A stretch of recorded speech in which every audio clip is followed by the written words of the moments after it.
71 people murdered this year in Kansas City. 7 of those happened just over the weekend. Here is a look at some of the people who were killed this year, and police say more than half of those crimes have not been solved. And the big question is, how can this be prevented so that number doesn't get even higher? Well, today law enforcement got an answer from a national expert on curbing crime. 41 Action News reporter Brian Abel. Brian, one thing this expert mentioned was how much crime is costing the city.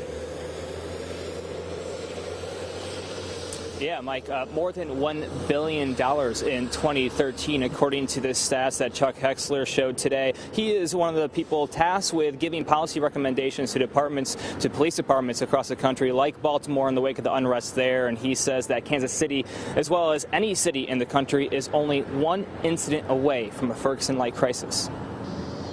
How to prevent crime, deadly force shootings, and strengthen police public relations were all on the table today at Penn Valley. You can never think you're on cruise control, and you can never think you have it conquered and have it all figured out. That's why Chief Darrell Forte hosted a town hall today with Chuck Wexler. His organization, PERF, or Police Executive Research Forum, studies police issues. He says that homicides alone in Kansas City costs each taxpayer more than $2,000 a year. If you could cut your homicides by, say, 10%, that'd save millions of dollars, not to mention the sanctity of human life. Wexler says after researching police in the UK, American police can take a page and change the way they approach possible armed suspects, treating them less aggressively. He also says departments have a lot of issues to weigh when considering using body cameras, cost, how to store the video, and who gets to see it. Something Kansas City Police Chief Forte says will come when the department is ready.